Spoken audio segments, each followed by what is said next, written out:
مفسرین کرام ارشاد فرماتے ہیں کہ اللہ تعالیٰ نے اپنے بندوں کو بے شمار نعمتیں دی ہیں، مگر اللہ تعالیٰ نے کسی ایک نعمت کے اوپر بھی اس انداز کے ساتھ احسان کا ذکر نہیں فرمایا۔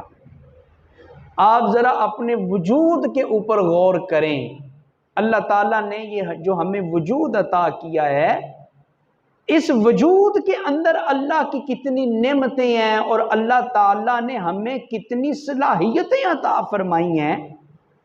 اللہ تعالیٰ نے ہمیں دیکھنے کے لیے آنکھیں دیں، پوچھیں آنکھ کی قدر اس کو جو بیچارہ دیکھ نہیں سکتا۔ اللہ نے ہمیں پکڑنے کے لیے ہاتھ دیے، پوچھے اس سے ہاتھ کتنی بڑی نعمت ہے کہ جو ہاتھوں کی نعمت سے محروم ہے۔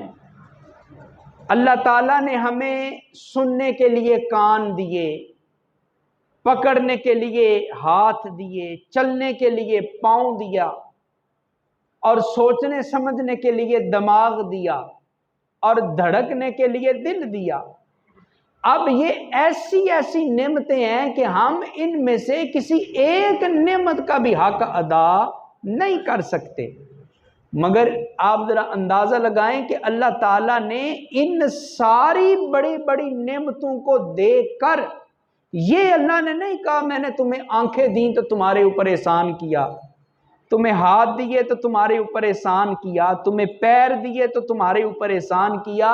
نہ، اللہ نے انسان کو بے شمار نعمتیں دی، مگر احسان کا لفظ کسی نعمت کے اوپر نہیں بولا۔ مگر جب باری آتی ہے آمنہ کے لال کی اور غریبوں کے غمخوار کی اور نبیوں کے سردار کی اور نور الانوار کی، تو رب کائنات نے فرمایا لَقَدْ مَنَّ اللَّهُ عَلَى الْمُؤْمِنِينَ اِذْ بَعَثَ فِيهِمْ رَسُولًا۔ لوگوں میں نے تمہیں اور بے شمار نعمتیں دی ہیں، احسان کسی نعمت کے اوپر نہیں جتایا، مگر حضور اتنی بڑی نعمت ہیں کہ اپنا حبیب تمہیں عطا کر کے میں نے تمہارے اوپر احسان فرما دیا۔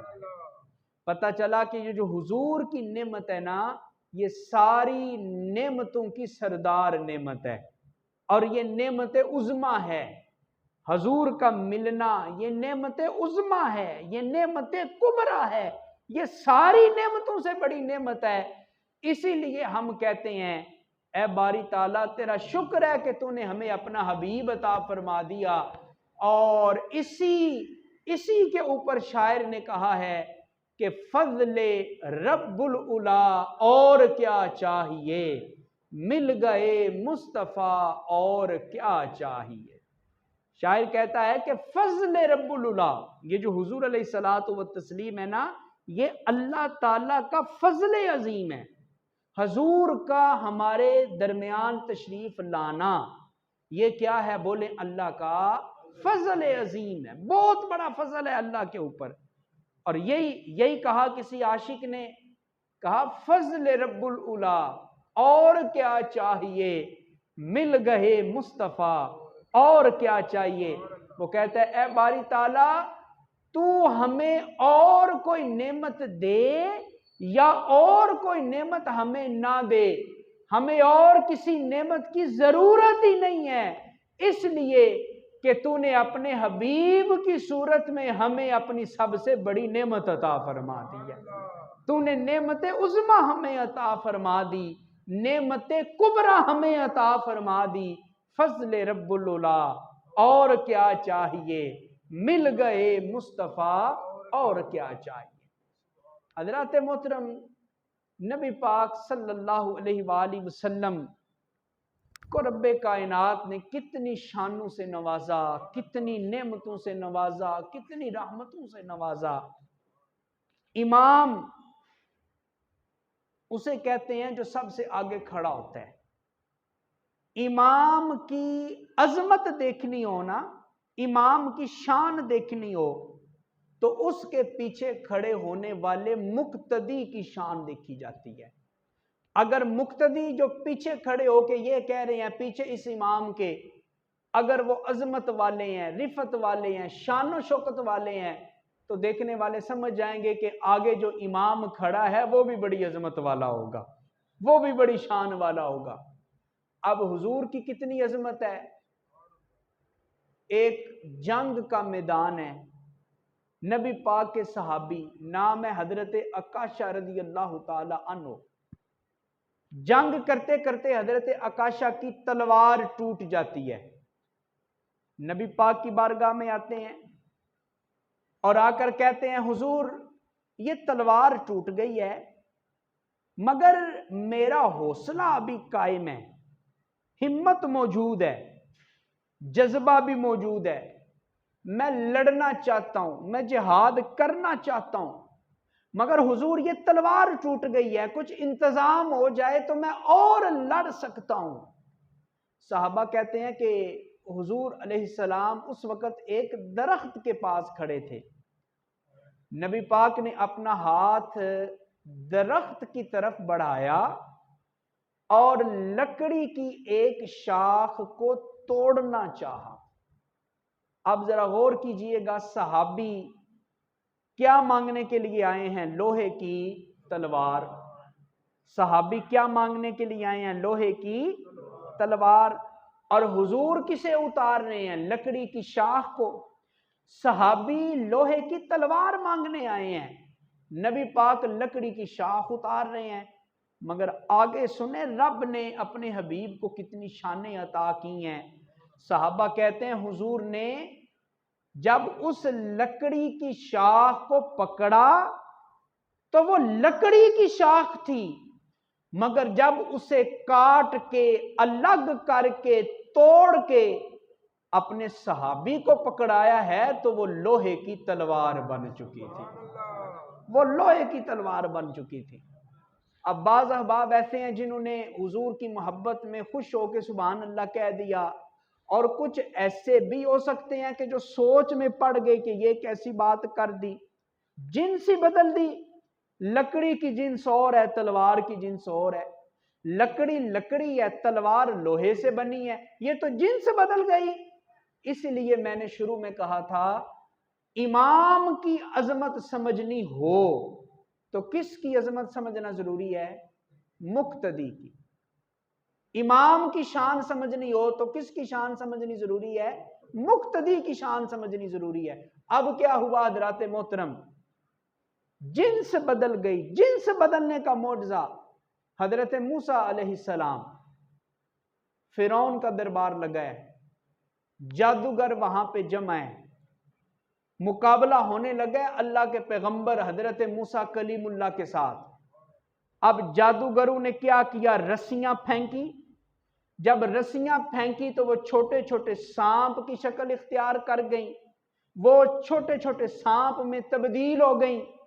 اب اللہ نے اپنے پیغمبر حضرت موسیٰ کو حکم دیا القی عصاک، اے موسیٰ آپ بھی اپنا عصا ڈالیے، آپ بھی اپنی یہ چھڑی یہاں میدان میں ڈالیں۔